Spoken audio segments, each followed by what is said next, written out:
Hello friends, नमस्कार। कैसे हैं आप सब? मुझे उम्मीद है कि आप लोग एकदम स्वस्थ होंगे, मस्त होंगे।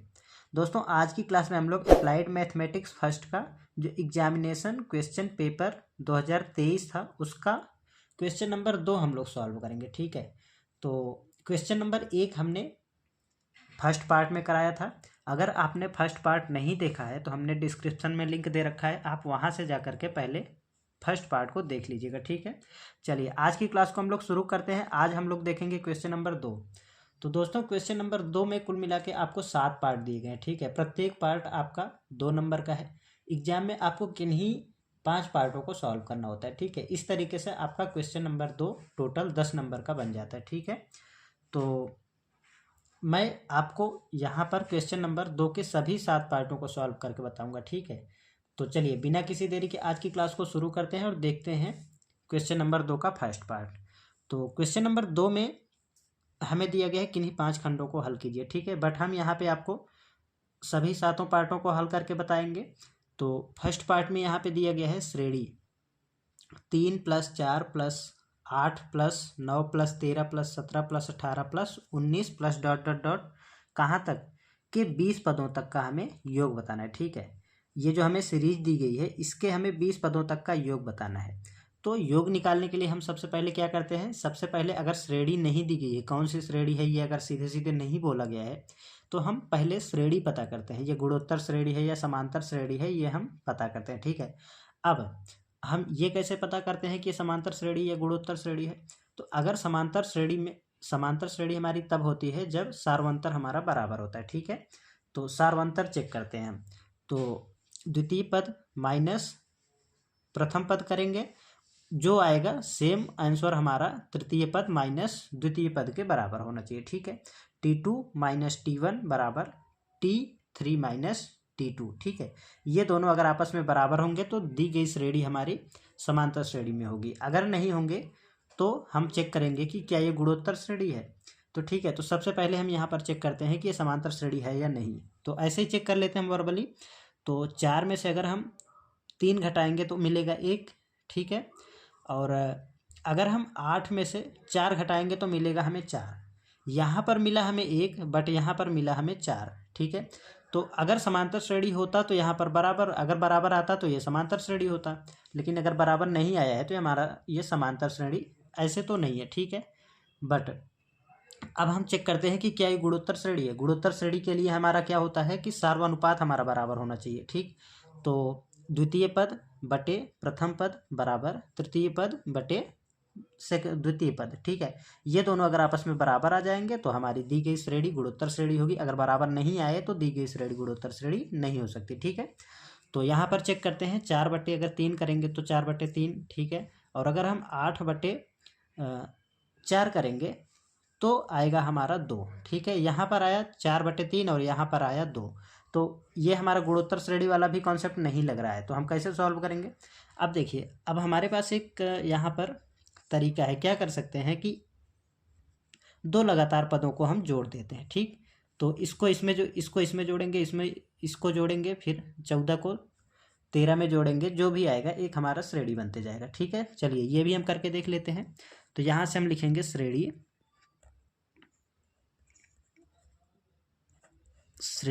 जो श्रेणी दी गई है सबसे पहले हम इसको लिख लेते हैं ऐसे 3 + 4 + 8 + 9 + 13 + 14 + 18 + 19 + डॉट डॉट डॉट कहाँ तक 20 पदों तक। ठीक है, तो n बराबर 20 पदों तक। दोस्तों, अगर अभी आपको समझ में नहीं आ रहा है तो आप सब्र के साथ वीडियो में बने रहिएगा, क्योंकि मैं आपको एकदम बेसिक से बताऊंगा। इस टाइप के जितने भी आपके आगे क्वेश्चंस होंगे आप एकदम आसानी से कर ले जाएंगे। ऐसा नहीं है कि मैं सिर्फ ये वाला क्वेश्चन सॉल्व कर दूं, बाकी इस टाइप का क्वेश्चन आप कर ही ना पाएँ। ठीक है, तो मैं इस तरीके से बताऊंगा कि एक सवाल अगर मैं आपको इसमें से बता दूं तो इस टाइप के जितने भी क्वेश्चंस होंगे, योग वाले जितने भी क्वेश्चंस होंगे समांतर श्रेणी के, तो वो आप सॉल्व कर ले जाएंगे। ठीक है, तो आप सब्र के साथ वीडियो में अंत तक बने रहिएगा। मेरी आपसे ये रिक्वेस्ट है, मुझे पूरा उम्मीद है कि अगर आप वीडियो में अंत तक बने रहेंगे तो जितने भी टॉपिक के क्वेश्चन यहाँ पर आएंगे आपका वो टॉपिक कवर होता जाएगा। ठीक है, आपका अगर आपने पहले से पढ़ रखा है तो आपका अच्छे से रिवीजन भी हो जाएगा। ठीक है, तो यहाँ पर हमने इतना कर लिया है। अब हम क्या करते हैं, दो पदों को जोड़ते हैं तो हम यहाँ पर लिखेंगे दो लगातार पदों को जोड़ने पर। ठीक है, ये आपका 2 नंबर का क्वेश्चन है, तो आपको थोड़ा सा लैंग्वेज का भी ध्यान रखना पड़ेगा कि यहाँ पर कुछ लिखना भी है। ठीक है, तो दो लगातार पदों को जब हम जोड़ेंगे तो 4 और 3 7 आएगा।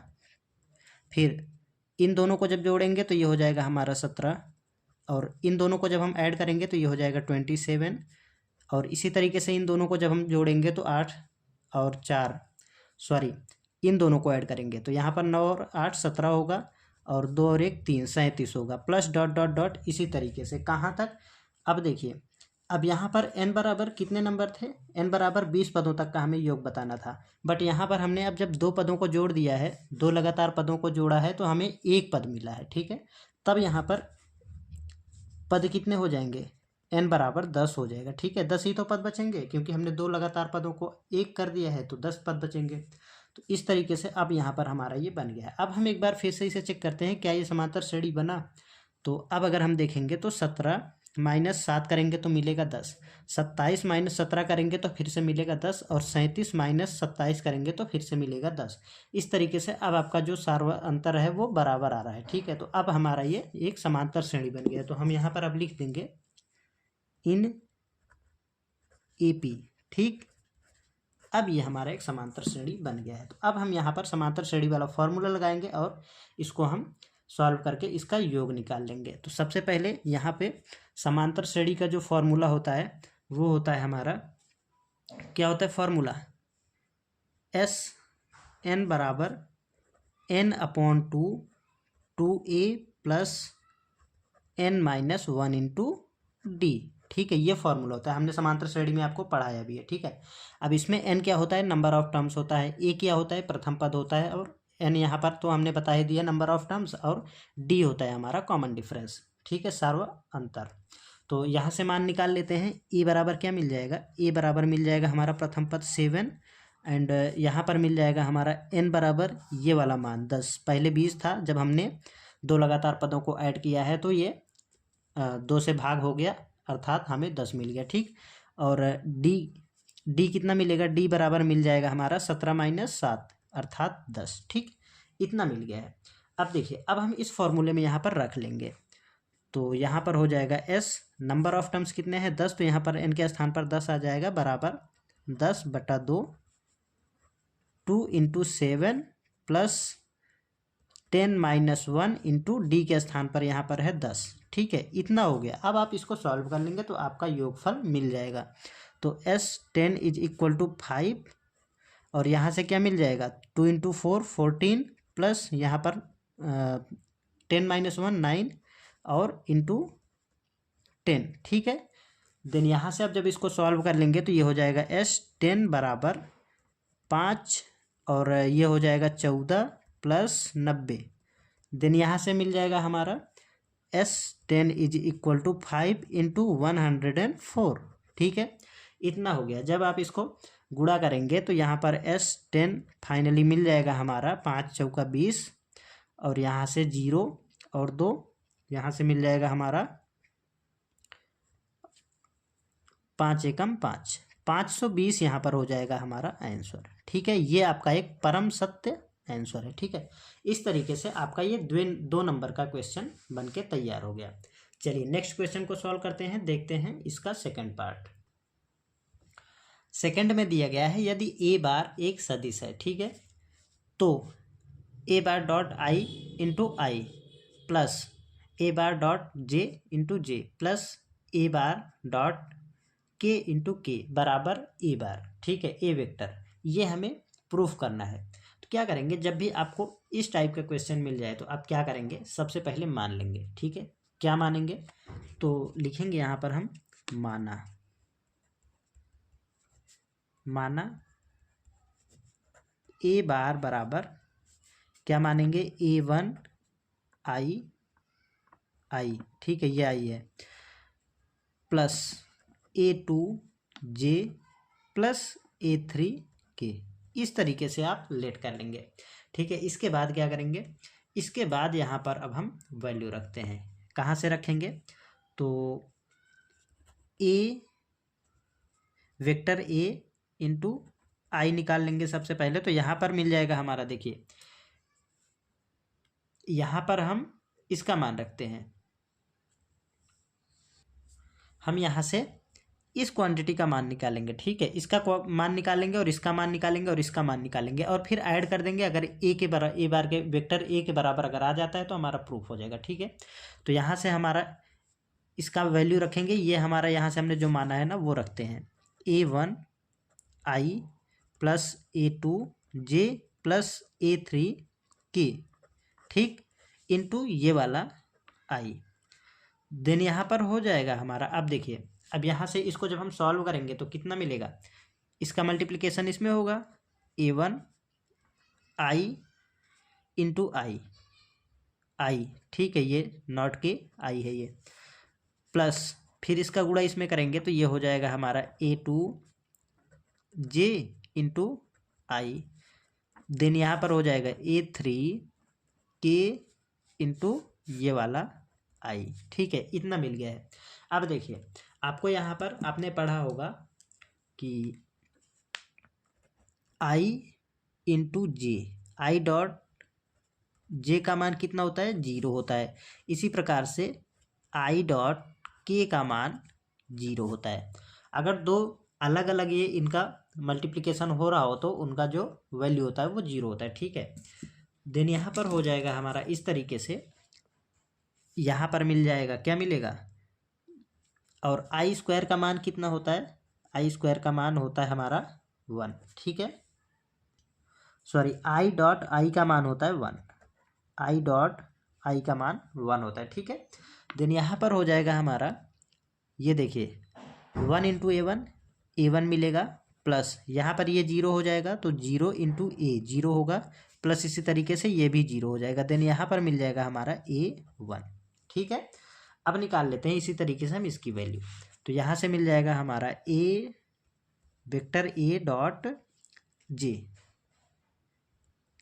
ठीक है, बराबर वैल्यू रखते हैं यहाँ पर हम फिर से। तो आ जाएगा हमारा यहाँ से A1 I plus A2 I plus A2 J plus A3 K, dot आ जाएगा यहाँ से ये वाला J एज इट इज, ठीक है। जब हम इसको फिर से सॉल्व करेंगे तो ये आ जाएगा हमारा A1 और I डॉट J। देन यहाँ से मिल जाएगा हमारा A2 J डॉट J, ठीक है, प्लस यहाँ से मिल जाएगा A2 नॉट 3, ठीक है, K डॉट J।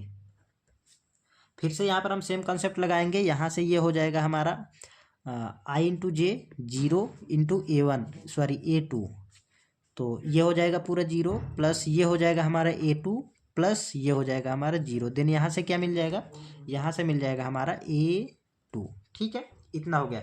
इसी तरीके से हम इसकी भी वैल्यू निकाल लेते हैं। तो यहाँ से मिल जाएगा हमारा ए वेक्टर ए डॉट के, ठीक। देन यहाँ से मिल जाएगा हमारा वैल्यू रखते हैं ए,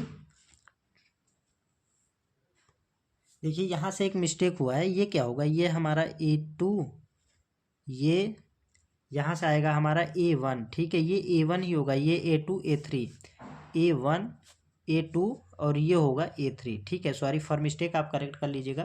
देन यहाँ से ये तो ठीक है हमारा।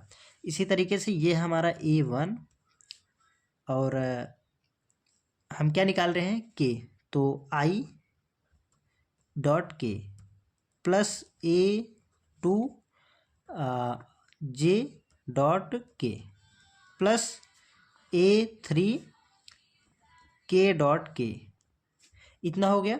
देन यहाँ से क्या होता है हमारा ये वाला K तो यहाँ पर रहेगा ही। देन यहाँ से जब हम इसको मल्टीप्लिकेशन करेंगे तो यहाँ से आ जाएगा हमारा कितना मिलेगा, ये इंटू ये, सॉरी यहाँ पर हमने लगता है कि ये मल्टीप्लिकेशन करके ही वैल्यू रखा है, ठीक है। तो यहाँ से ये हटा के हम सीधे सॉल्व कर लेते हैं। तो ये हो जाएगा हमारा, दो अलग अलग इनका डॉट हो रहा है तो क्या होगा, ये 0 हो जाएगा।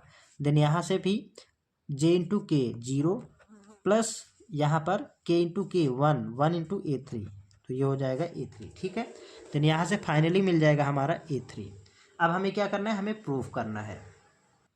अब हमें यहाँ से सिद्ध करना है। क्या सिद्ध करना है, हम लिखते हैं यहाँ पे सिद्ध करना है, सिद्ध करना है। क्या सिद्ध करना है, देखिए ये सिद्ध करना है ना हमें, जस्ट 1 मिनट, ये क्वांटिटी हमें सिद्ध करनी है। तो मैं इसको लिखूंगा यहाँ पे इस प्रकार से, A vector A dot I into I plus, यहाँ पर ये लगा देंगे कैप, प्लस ये हो जाएगा हमारा J into J, plus vector A dot K into K बराबर ए बार, मतलब वेक्टर ए हमें दिखाना है। ठीक है, तो यहाँ पर हम इन सभी को ऐड करते हैं, तो ये आ जाएगा हमारा वेक्टर ए, ये हो जाएगा हमारा A1, इसका मान क्या मिला है, इसका मान मिला है हमें A1। ठीक है, देन ये वाला I, यहाँ पर ये वाला I, तो ये आ जाएगा हमारा I, प्लस इसका मान मिला है हमें, इस पूरी वैल्यू का मान मिला है A2, और इसका यहाँ पे ये वाला J, प्लस इसका मान मिला है A3 और ये वाला K, बराबर हमें दिखाना है कितना, वेक्टर ए के। ठीक, देन यहाँ से जब हम सॉल्व करेंगे तो A1I plus A2J plus A3K बराबर वेक्टर ए।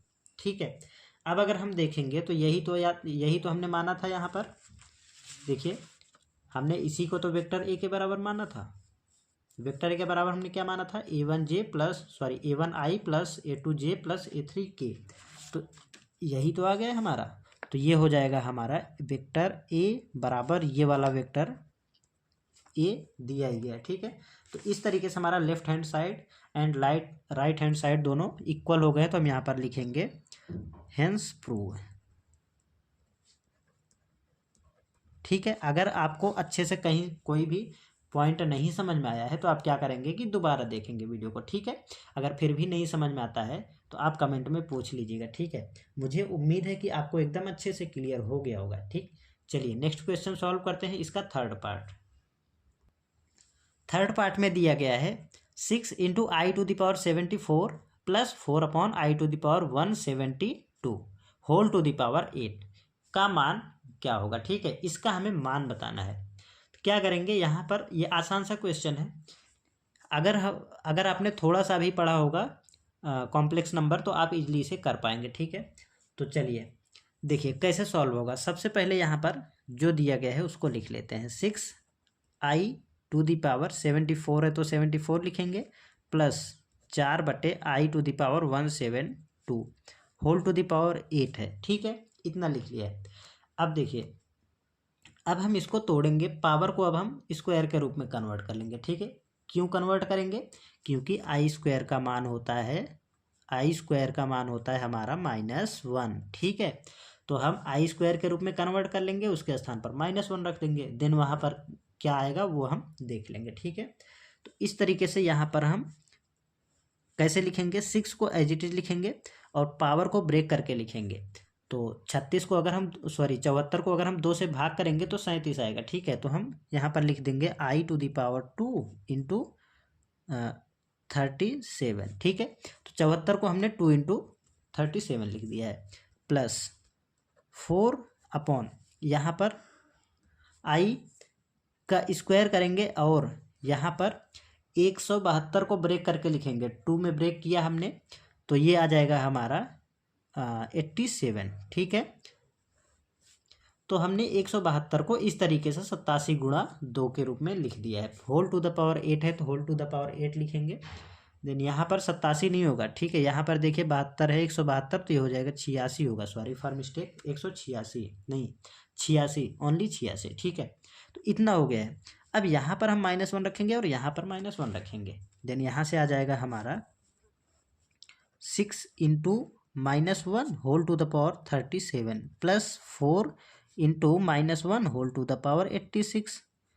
देन यहाँ से हो जाएगा हमारा पावर 8, यहाँ से आ जाएगा हमारा क्या होगा 6, तो एज इट इज रहेगा। आप देखिए पावर यहाँ पर क्या है, पावर एक विषम संख्या है, अगर पावर विषम संख्या है तो ये हमारा माइनस में ही आएगा, तो ये आ जाएगा हमारा माइनस का 1। अब 1 का पावर कुछ भी हो 1 ही होगा, ठीक है, बट यहाँ पर माइनस की पावर अगर विषम संख्या है तो यहाँ पर हमारा ये माइनस साइन आगे आ जाएगा। अगर सम संख्या होता तो माइनस माइनस प्लस हो जाता, देन यहाँ पर इसलिए हमने यहाँ पर माइनस का 1 लिखा है, प्लस 4 को एज इट इज लिखा। अब -1 की पावर क्या है 86, तो ये प्लस का 1 हो जाएगा, ठीक है, क्योंकि 86 एक सम संख्या है, ठीक, तो ये एक सम संख्या होने के कारण यहाँ पर +1 हो गया है। अब ये हो जाएगा हमारा माइनस का 6 + 4 होल टू द पावर 8। अब इसे आप सॉल्व करेंगे तो यहाँ से मिल जाएगा, क्या मिलेगा, यहाँ से हो जाएगा हमारा माइनस का 2 टू द पावर 8 -2 की पावर 8। जब इसको आप सॉल्व करेंगे तो यहाँ पर 2 × 2 × 2 इस टाइप से आप करते जाएंगे, -2 × -2 को जब 8 बार मल्टीप्लिकेशन करेंगे तो यह आएगा हमारा प्लस का 256। ये हो जाएगा इस क्वेश्चन का फाइनल आंसर। हमसे पूछा गया था इसका मान, तो हमने यहाँ पर इसका मान निकाल दिया है, कितना आया है 256। तो इस तरीके से आपको यहाँ पर 2 नंबर का क्वेश्चन, ये आसान सा क्वेश्चन था, अगर आपको थोड़ी सी भी बेसिक्स अगर इसकी पता होंगी तो आप इजीली कर पाएंगे, ठीक। चलिए नेक्स्ट क्वेश्चन को सॉल्व करते हैं, देखते हैं इसका 4th पार्ट। तो 4th पार्ट में दिया गया है, यहाँ पर एक डिफ्रेंसिएशन का क्वेश्चन आ गया है, चलिए इसे सॉल्व करते हैं। चौथे पार्ट में दिया गया है d/dx 2 + 3 cos x sin x का मान ज्ञात कीजिए। इसका यहाँ पर हमें x बराबर π/4 पर वैल्यू बतानी है, ठीक है, यहाँ पर ये x है नॉट पाई, ठीक है, x बराबर π/4 पर हमें इसका डेरिवेटिव फाइंड करना है, ठीक है। तो क्या करेंगे, यहाँ पर हम इसका डेरिवेटिव फाइंड कर लेते हैं, एंड में हम डेरिवेटिव निकालने के बाद x के स्थान पर π/4 रख देंगे तो हमारा फाइनल आंसर मिल जाएगा, ठीक है। तो यहाँ से कर लेते हैं हम। अगर आप देखें तो यहाँ पर दिया गया है, जो भी फलन दिया गया है सबसे पहले इसको हम y के बराबर में लेट कर लेते हैं, ठीक है। तो y के बराबर में लिखेंगे, लेट y बराबर क्या आ जाएगा 2 + 3 cos x divided by sin x, ठीक है, इतना दिया गया था, हमने इसको y के बराबर में लिख लिया है। अब यहाँ पर आप देख सकते हैं u/v की फॉर्म बन रही है, तो u/v की जब भी फॉर्म बनती है तो आप इसको कैसे डेरिवेटिव इसका कैसे निकालते हैं, तो फॉर्मूला होता है हमारा इसके लिए, ठीक है। तो फॉर्मूला मैं यहाँ पर लिख देता हूँ, क्या होता है फॉर्मूला, d/dx u/v, ठीक है। इसका डेरिवेटिव निकालने के लिए क्या करते हैं, v as it is into d/dx of u, ठीक है, minus u into d/dx of v, पूरे के बटे में आ जाता है हमारा नीचे वाला का स्क्वायर अर्थात v का स्क्वायर। तो क्या करेंगे, नीचे वाले को एज इट इज लिखेंगे, इंटू ऊपर वाले का डेरिवेटिव निकालेंगे, माइनस साइन लगाएंगे, ऊपर वाले का एज इट इज रखेंगे ऊपर वाले को, देन नीचे वाले का डेरिवेटिव निकालेंगे, उसके बाद बटे में नीचे वाले का स्क्वायर कर देंगे, बस सिंपल सा ये फॉर्मूला है। इस फॉर्मूले के अकॉर्डिंग हम यहाँ पर इसका डेरिवेटिव निकाल लेते हैं। तो यहाँ पर मिल जाएगा हमारा dy/dx, यहाँ पर हम लिख नहीं रहे हैं कि x के सापेक्ष अवकलन करने पर, ठीक है। तो आप एग्जाम में करिएगा इस टाइप से, स्टेप वाइज स्टेप आप करते हुए चलिएगा। मैं अगर यहाँ पर सारे स्टेप लिखूंगा तो टाइम ज़्यादा लगेगा, जिससे कि आपको बोरिंग लगेगा, ठीक। देन यहाँ से अब हम इस फॉर्मूले में वैल्यू रखते हैं, तो नीचे वाला एज इट इज, तो sin x as it is, then d/dx of क्या मिल जाएगा 2 + 3 cos x, ठीक। देन यहाँ पर ये माइनस, अब इसको एज इट इज रखेंगे, देखिए यहाँ पर u है, यहाँ पर भी u है, बट यहाँ पर डेरिवेटिव, यहाँ पर एज इट इज, तो यहाँ पर हम एज इट इज लिखेंगे 2 + 3 cos x into d/dx of v के स्थान पर क्या है sin x रख दिया, पूरे के बटे में नीचे वाले का स्क्वायर sin² x, ठीक है। अब कर देते हैं हम यहाँ पर इसका डेरिवेटिव, तो जब हम यहाँ पर अवकलन करेंगे ये एज इट इज हो जाएगा sin x, इसका अवकलन ये हो जाएगा हमारा 0 + 3 इंटू कॉस एक्स का अवकलन कितना होता है माइनस का sin x, यहाँ पर बड़ा कोष्टक लगा देते हैं, माइनस का sin ऑफ x, ठीक है। देन माइनस यहाँ पर ये वाला लगाएंगे और ये एज इट इज आ जाएगा 2+3 cos x इंटू यहाँ पर आ जाएगा हमारा साइन एक्स का डेरिवेटिव क्या होता है प्लस का cos x, ठीक है। देन यहाँ पर इतना हो गया है। मुझे उम्मीद है कि आपको बेसिक जो अवकलन है वो तो आता ही होगा। अगर नहीं आता है तो हमने वीडियो बना रखे हैं प्रॉपर एक्सरसाइज, सभी एक्सरसाइज हमने करा रखा है, आप वहाँ से जा करके उन वीडियोज़ को भी देख लीजिएगा, ठीक है। और अगर आपको वीडियो पसंद आते हैं तो आप वीडियो को लाइक करके चैनल को सब्सक्राइब करके दोस्तों के साथ शेयर भी कर दीजिएगा, ठीक। चलिए आगे बढ़ते हैं। तो यहाँ पर हो जाएगा हमारा साइन स्क्वायर एक्स, नीचे एज इट इज आ जाएगा। देन यहाँ पर क्या मिलेगा, ये हो जाएगा हमारा साइन एक्स और यहाँ पर माइनस का 3 साइन एक्स। देन यहाँ से ये हो जाएगा 2+3 cos x into cos x, cos square x. पूरे के बटे में क्या मिलेगा, यहाँ पर मिल जाएगा साइन स्क्वायर एक्स। इतना हो गया है। अब यहाँ पर हमने डेरिवेटिव निकाल लिया है, बट यहाँ पर हमें x बराबर π/4 पर निकालना है, तो x के स्थान पर हम π/4 रख देते हैं, ठीक है। तो देन यहाँ पर मिल जाएगा हमारा, कैसे करेंगे, यहाँ से हो जाएगा, यहाँ पर देखिए एक मिस्टेक हो गया है। क्या मिस्टेक हुआ है, इसका जब इसमें करेंगे तो 0 हो जाएगा ये वाला टर्म, देन इसमें जब इसमें करेंगे तो ये हो जाएगा हमारा साइन स्क्वायर एक्स, ठीक है। तो यहाँ से हो जाएगा -3 साइन स्क्वायर एक्स, ये वाला टर्म हट जाएगा माइनस के साथ। बट यहाँ पर क्या होगा, इसका इसमें मल्टीप्लिकेशन हो जाएगा तो ये होगा 2 cos of x. Next step में कर लेते हैं।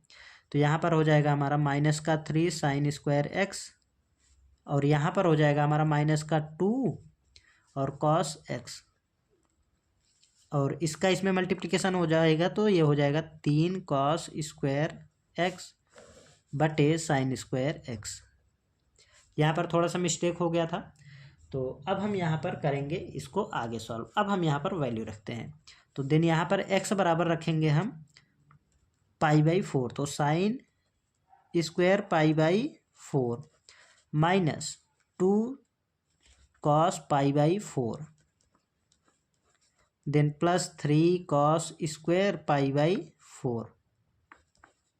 आप चाहे तो यहाँ पर स्क्वायर लगाएं, ठीक है, बटे साइन स्क्वायर यहाँ पर भी रखेंगे x के स्थान पर π/4।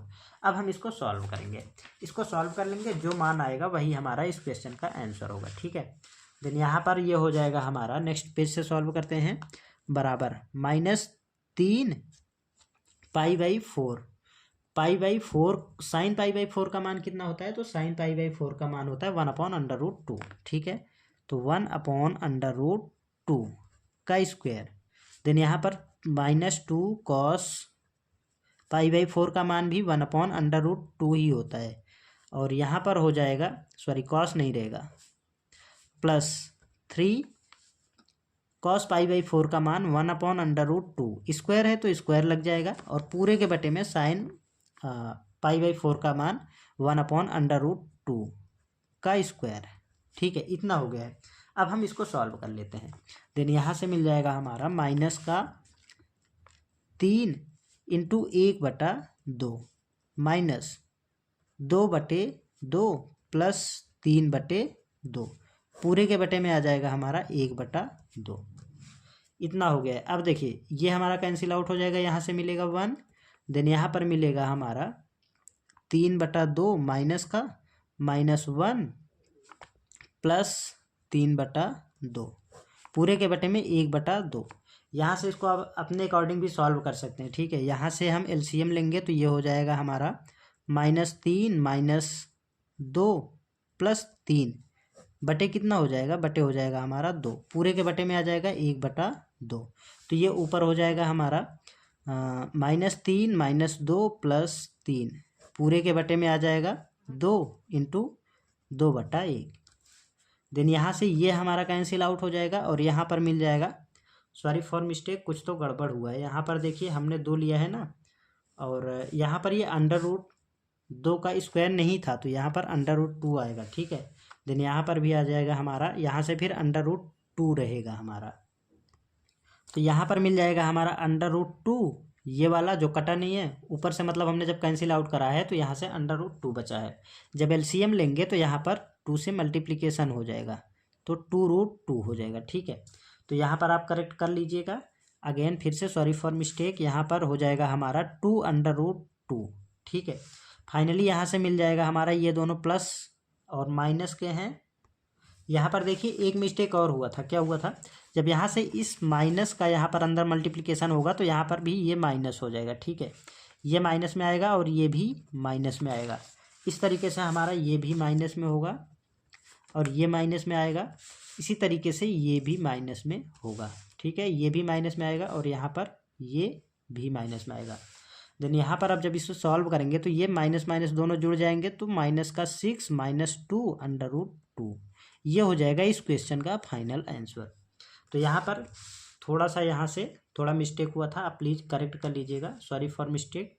देन यहाँ पर हम कह सकते हैं कि आपको ये एकदम अच्छे समझ में आ गया होगा। अगर नहीं समझ में आया है तो आप वीडियो में कमेंट कर दीजिएगा, मैं वहाँ से आपको एक्सप्लेन कर दूंगा। ठीक है, चलिए नेक्स्ट क्वेश्चन देखते हैं। इसका ये 4th पार्ट था, अब हम 5th पार्ट की ओर बढ़ते हैं। तो 5वें पार्ट में दिया गया है हमें, 5वें पार्ट में दिया गया है एक कण सरल रेखा में s बराबर 1/3 t³ minus 5t² plus 9t plus 17 के नियमानुसार गतिमान है। यदि दूरी s मीटर में तथा समय t सेकंड में मापा जाए तो इसका वेग एवं त्वरण कब शून्य होगा। ठीक है, तो ये क्वेश्चन दिया गया है। यहाँ पर ये जो क्वेश्चन है ये हमारा अवकलन के अनुप्रयोग का है। तो इसकी हेल्प से हमें ये जो इक्वेशन दिया गया है इसकी हेल्प से हमें ये बताना है कि इसका वेग और त्वरण कब शून्य होगा। ठीक है, यही बताना है। तो यहाँ पर क्या करते हैं, जो इक्वेशन दी गई है उसको लिखते हैं। s के बराबर में दिया गया है तो s बराबर 1/3 t³ minus 5t² plus 9t plus 17। ठीक है, ये दिया गया है। अब हम क्या करते हैं, इसका करते हैं हम derivative with respect to t। ठीक है, तो यहाँ पर s है, अगर y होता तो dy लिखते, s है तो ds लिखेंगे, ds/dt। x के रिस्पेक्ट में अगर हम जब करते हैं तो dx लिखते हैं बटे में, t के रिस्पेक्ट में कर रहे हैं तो हम dt लिखेंगे बटे में। ठीक है, तो ds/dt बराबर 1/3 इंटू पावर आगे आएगी, इंटू पावर की पावर में से एक माइनस हो जाएगा तो ये हो जाएगा 2 माइनस 5 इंटू 2 इंटू t⁻1 को नहीं लिखेंगे हम पावर में, प्लस 9 t का अवकलन 1 हो जाएगा, 9 इंटू 1 ही होगा, 9 ही होगा। ठीक है, और 17 का अवकलन 17 हमारा एक कांस्टेंट नंबर है तो ये हो जाएगा 0। फिर से यहाँ पर हम 0 को नहीं लिखेंगे। ठीक है, तो इसको थोड़ा सॉल्व कर लेते हैं। ds/dt बराबर, ये इससे कैंसिल आउट हो जाएगा तो t² मिलेगा माइनस 5 दूना 10 t प्लस 9। इसको नाम दे देंगे हम समीकरण नंबर 1। ठीक है, इतना कर लिया।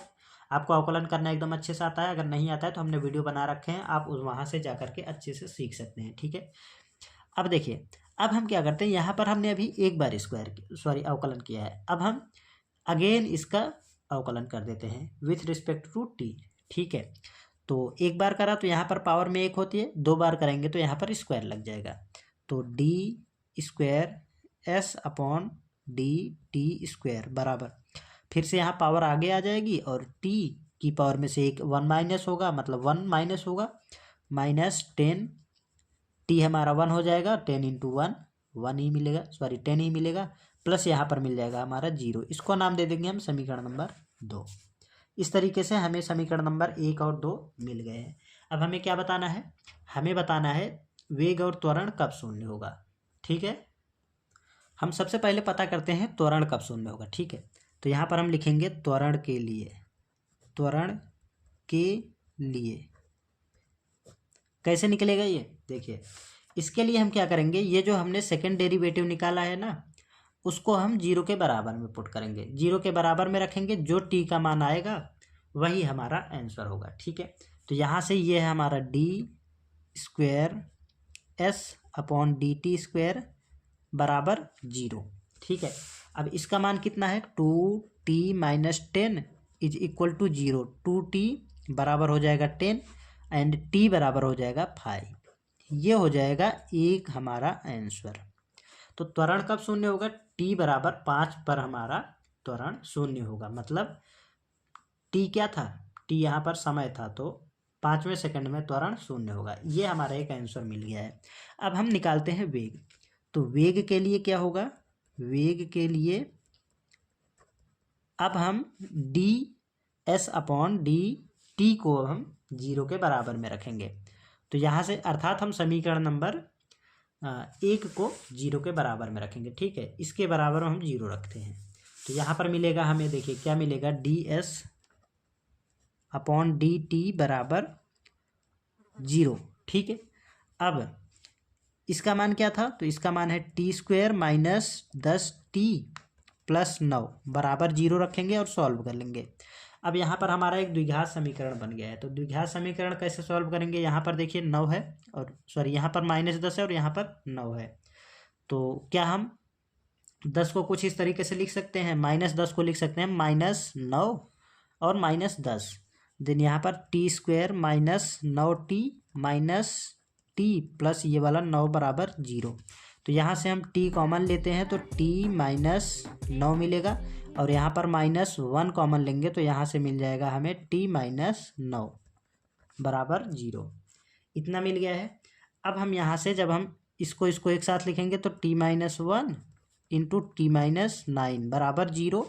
देन दोनों के अलग अलग बराबर में हम 0 रख लेंगे। तो t -1 बराबर 0 एंड t -9 बराबर 0।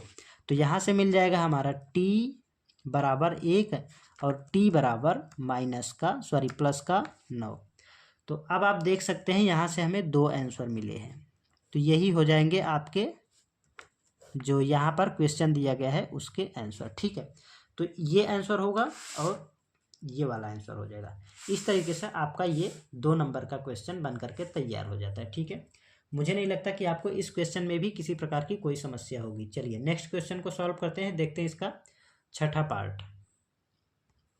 छठे पार्ट में दिया गया है x³ plus x² minus 8x plus 1 का उच्चिष्ट मान ज्ञात कीजिए। यह हमें इक्वेशन दिया गया है, इसके आधार पर हमें ये जो फलन दिया गया है फंक्शन, इसका हमें उच्चिष्ट मान ज्ञात करना है। ठीक है, तो हम क्या करते हैं, एकदम मैं आपको स्टेप वाइज स्टेप बताऊंगा। ठीक है, अगर आपने इसके पहले नहीं सीखा है तो आप इस क्वेश्चन की हेल्प से आप सीख जाएंगे। ठीक है, एकदम स्टेप वाइज स्टेप आपको सॉल्व करते हुए चलूंगा।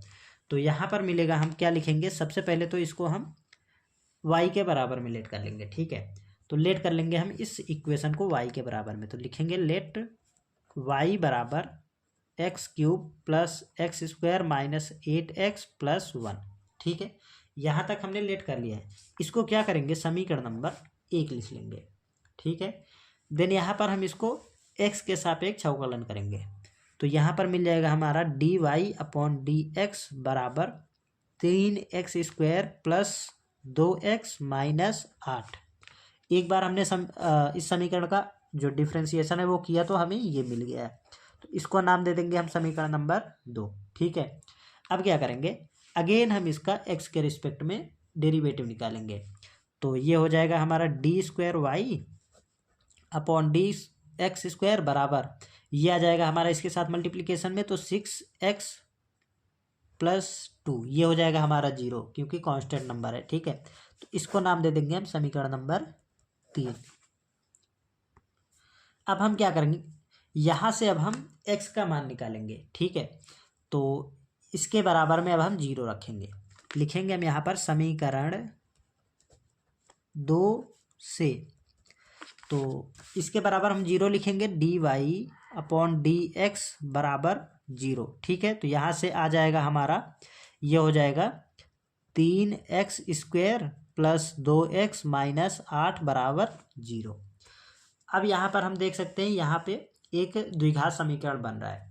जब आप इसे सॉल्व करेंगे तो यहाँ से 2 मान निकलेंगे। ठीक है, तो आप मान निकाल लीजिएगा, द्विघात समीकरण आपको हल करना आता है। तो हमने जब यहाँ पर निकाला है तो x का मान हमें मिला है x बराबर 4/3 और मिला है हमारा x बराबर -2। ये 2 मान यहाँ से निकल के आए हैं। तो मेरी आपसे रिक्वेस्ट है कि आप इसे सॉल्व कर लीजिएगा। मैं अगर इसे सॉल्व करने जाऊँगा तो थोड़ा और टाइम लगेगा, तो आई होप कि आप लोग ये कर पाएंगे। ठीक है, तो अब हम क्या करते हैं, इन दोनों मानों को रखेंगे, किस में रखेंगे, समीकरण नंबर 3 में। ठीक है, समीकरण नंबर 3 में रखेंगे। समीकरण नंबर 3 में रखेंगे, जब हम यहाँ पर इन दोनों मानों को रखेंगे तो सॉल्व करने पर अगर हमारा यहाँ से x का मान यहाँ पर जब हम रखेंगे 4/3 या फिर -2, तब इस फलन का मान जो हमारा आएगा वो अगर पॉजिटिव में होगा तो वो उस मान को रखने से हमें यहाँ पर उच्चिष्ट मान मिलेगा। सॉरी, हाँ, अगर निगेटिव में आया तो उच्चिष्ट मान मिलेगा, अगर पॉजिटिव में आया तो हमारा निम्निष्ट मान मिलेगा। तो हमें उच्चिष्ट मान निकालना है, तो हम ऐसा वैल्यू रखेंगे जिससे कि हमारा यहाँ पर इस फलन का मान कितना आए, माइनस में आए। ठीक है, तो हम यहाँ पर रखते हैं x बराबर 4/3। ठीक है, पर फलन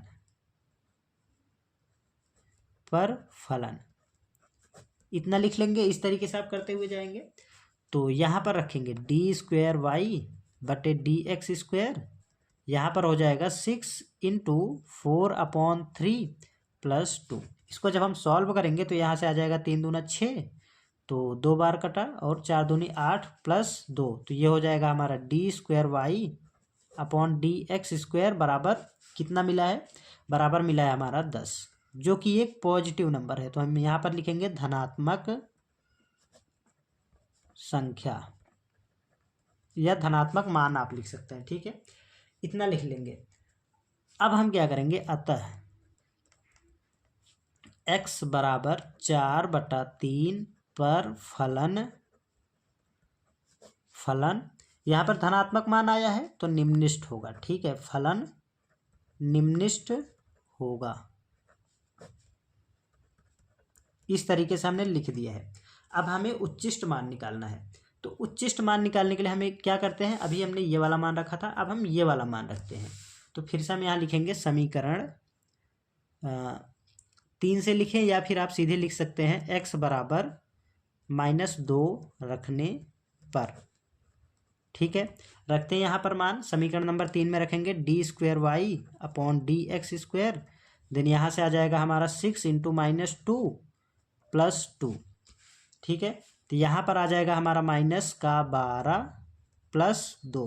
देन यहाँ से मिल जाएगा हमारा -10, जो कि एक ऋणात्मक संख्या है। तो ऋणात्मक संख्या लिखेंगे। उसके बाद अब हम यहाँ पर लिखेंगे, यहाँ पर देखिए माइनस में आ गया, तो हम कह सकते हैं कि फलन हमारा इस नंबर पर क्या होगा, उच्चिष्ट होगा। ठीक है, तो यहाँ पर हम लिख सकते हैं अर्थात x बराबर -2 पर फलन उच्चिष्ट होगा। उच्चिष्ट, ये हमारा उच्चिष्ट है। ठीक है, उच्चिष्ट होगा। तो हमें मान निकालना है उच्चिष्ट, तो क्या करेंगे, x बराबर -2 रखेंगे, किसमें, समीकरण नंबर 1 में। तो समीकरण नंबर 1 में रख के हम यहाँ से y का मान निकाल लेंगे, वही हमारा आंसर होगा। तो हम लिख लेते हैं उच्चिष्ट मान के लिए समीकरण नंबर, उच्चिष्ट मान के लिए समीकरण 1 में x बराबर -2 रखने पर, तो y बराबर क्या था इक्वेशन, x³ + x² - 8x + 1। ठीक है, तो y बराबर मिल जाएगा यहाँ से हमारा -2 का क्यूब प्लस -2 का स्क्वायर -8 × -2 + 1। तो y बराबर मिल जाएगा फाइनली यहाँ से हमारा -8, और यहाँ से मिल जाएगा हमारा -2 का स्क्वायर प्लस का 4, और ये हो जाएगा -16 + 1। जब आप इसको थोड़ा सा और सिंपल करेंगे तो यहाँ पर मिलेगा हमारा y बराबर, प्लस वाले को जोड़ते हैं और माइनस वाले को जोड़ते हैं, यहाँ पर प्लस का 1 है। ठीक है, तो ये प्लस का और ये प्लस का, देन यहाँ से क्या मिलेगा, यहाँ पर प्लस का होगा। ठीक है, ये प्लस का होगा, तो इन सभी को जोड़ेंगे तो यहाँ पर मिलेगा 16 × 4 = 20 और 1 = 21। माइनस यहाँ पर मिल जाएगा हमारा 8, तो y बराबर मिल जाएगा फाइनली 13। ये हो जाएगा इस क्वेश्चन का फाइनल आंसर।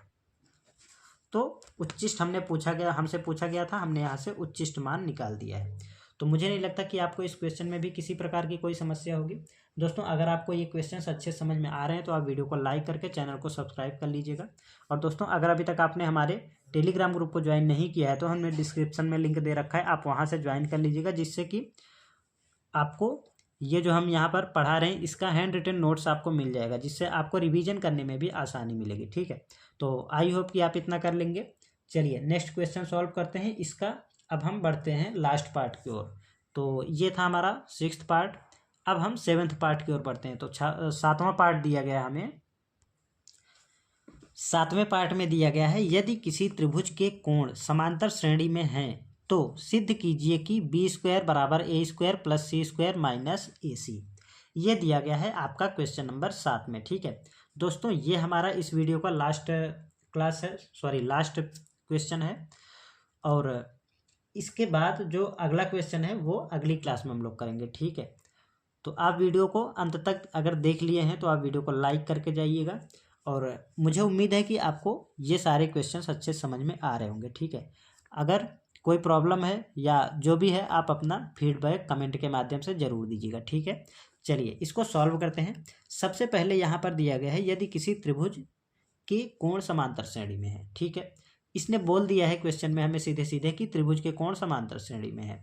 तो हम क्या करेंगे, सबसे पहले तो त्रिभुज के तीनों कोण मान लेते हैं। क्या मानेंगे, तो लिखेंगे हम यहाँ पर, माना त्रिभुज के कोण A, B तथा C है। ठीक है, इस तरीके से मान लिया है। अब क्या करेंगे, यहाँ पे प्रश्न में दिया गया है कि ये कोण समांतर श्रेणी में है, तो हम ये भी लिख देते हैं प्रश्नानुसार।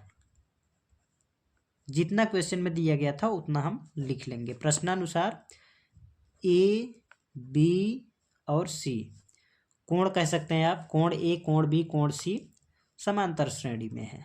ठीक है, समांतर श्रेणी में है। ठीक है, जितना क्वेश्चन में दिया गया था उतना हमने लिख लिया है। अब देखिए, अब हम यहाँ से क्या कर सकते हैं कि अगर 3 संख्याएं समांतर श्रेणी में होते हैं तो हम उन्हें कैसे लिखते हैं, उनका जो सार्वंतर होता है वो बराबर होता है। तो द्वितीय पद माइनस प्रथम पद, तो द्वितीय क्या है b माइनस प्रथम पद a बराबर क्या होता है, तृतीय पद माइनस द्वितीय पद, तो c माइनस b, ये होता है। अब देखिए, इस a को इस तरफ भेजेंगे और इस b को इस तरफ लेके आएंगे, तो b इधर आया तो ये प्लस का हो गया b बराबर c, और ये इधर आया तो हो गया प्लस का a।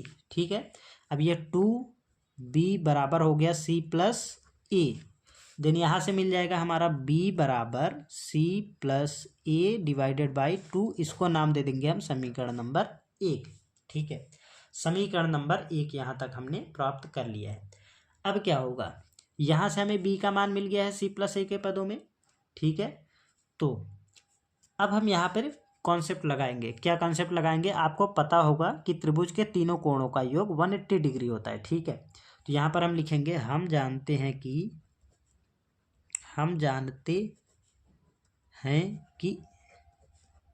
त्रिभुज के तीनों कोणों का योग कितना होता है, 180 डिग्री, 180 डिग्री होता है। ठीक है, इतना लिख लिया है। अब तो ये हमारे ये तीनों कोण हैं ए बी सी जो हमने माना था, इसको लिखेंगे हम a प्लस बी प्लस सी बराबर 180। ठीक है, डिग्री भी लगा सकते हैं आप, कोई दिक्कत नहीं है। और ये मिला। अब यहाँ पर b का मान हमने निकाल लिया है c प्लस a बाई 2, तो यहाँ पर हम b के स्थान पर लिखेंगे c प्लस a बाई 2, तो a plus c plus a बटा 2 प्लस ये वाला c बराबर 180। इतना कर लिया है, कोई समस्या नहीं है। एलसीएम लेंगे तो 2 का यहाँ पर मल्टीप्लिकेशन हो जाएगा, 2a plus c plus a plus 2c divided by 2 is equal to 180। अब देखिए इस दो का यहाँ पर जब हम गुणा करेंगे तो ये हो जाएगा हमारा इधर 360, और यहाँ पर ये देखिए 2a + a तो 3a प्लस 2a + c तो ये हो जाएगा 3c बराबर 360 डिग्री। ठीक, यहाँ पर डिग्री लगाते जाएंगे तो ज़्यादा बेटर रहेगा। देन यहाँ से 3 कॉमन लेंगे तो a + c बराबर इधर आएगा 360/3। तो फाइनली a + c का मान मिल जाएगा हमें, a + c का मान मिल जाएगा 120। ठीक है, 120 डिग्री। अब हम यहाँ से b का मान निकाल सकते हैं आसानी से, क्योंकि b बराबर c + a/2 है। तो a + c का मान रख देंगे तो यहाँ पर मिल जाएगा हमारा b बराबर कितना है 120/2, अर्थात b का मान आ जाएगा हमारा 60 डिग्री। तो ये हो जाएगा हमारा b का मान। अब देखिए अब हमें प्रूफ क्या करना है, तो हमें प्रूफ करना है कि b² बराबर a² + c² - ac। आपने एक फॉर्मूला पढ़ा होगा कोसाइन का, ठीक है। तो कोसाइन का फॉर्मूला आपने पढ़ा होगा कि क्या होता है, b² बराबर a² + c² - 2ac cos of b। ठीक है, ये पढ़ा होगा आपने फॉर्मूला, ये फॉर्मूला होता है। हम यहाँ पर फॉर्मूला लिख देते हैं, नहीं तो आप लोग कहेंगे ये कहाँ से आया। ठीक है, आपने फॉर्मूला पढ़ा होगा, अगर नहीं पढ़ा है तो आप इसको याद कर सकते हैं। तो b के स्थान पर हम ये वाला मान रखेंगे 60 डिग्री, तो बाकी सबको हम सेम टू सेम लिखेंगे। ठीक है, तो b² बराबर a² + c² - 2ac into cos of 60 degree. ठीक है, तो cos 60 डिग्री का मान कितना होता है, cos 60 डिग्री का मान होता है 1/2। तो b² बराबर a² + c² - 2ac इंटू 1/2। अब इस वाले 2 से ये वाला 2 कैंसिल आउट हो जाएगा। देन यहाँ पर मिल जाएगा हमारा b² बराबर a² + c² - ac। यही तो हमें प्रूफ करना था। आप देख सकते हैं यहाँ पे क्या प्रूफ करना था, b² बराबर a² + c² - ac। तो यहाँ पर हमारा मिल गया है b² बराबर a² + c² - ac। तो हम यहाँ पर इसे लिख देंगे हेंस प्रूव। ये हो जाएगा इस क्वेश्चन का फाइनल आंसर। ठीक है, तो इस तरीके से क्वेश्चन नंबर आपका 2 कम्प्लीटली सॉल्व होता है। आपको इसमें से किन्हीं 5 प्रश्नों को करने थे, बट हमने यहाँ पर सभी 7 प्रश्नों को सॉल्व करके दिया है। तो मुझे उम्मीद है कि आपको ये सभी प्रश्न एकदम अच्छे समझ में आ गए होंगे। अगर नहीं समझ में आए हैं, कोई भी प्रॉब्लम है, कोई भी डाउट है, तो आप कमेंट में पूछ लीजिएगा। और रिवीजन के लिए दोस्तों आपके लिए एक हमने ग्रुप बना रखा है, आप वहाँ से ज्वाइन कर लीजिएगा, और वहाँ पर इन सभी का हैंड रिटन नोट्स आपको मिलता रहेगा। और दोस्तों अगर अभी तक आपने हमारे चैनल को सब्सक्राइब नहीं किया है तो प्लीज़ दोस्तों चैनल को सब्सक्राइब करके वीडियो को लाइक कर दीजिएगा और दोस्तों के साथ शेयर भी कर दीजिएगा। ठीक है, नेक्स्ट क्लास में हम लोग क्वेश्चन नंबर 3 और उसके आगे के सभी प्रश्नों को सॉल्व करेंगे। तो आप लोग बने रहिएगा हमारे साथ। मिलते हैं नेक्स्ट वीडियो में, तब तक के लिए जय हिंद, नमस्कार।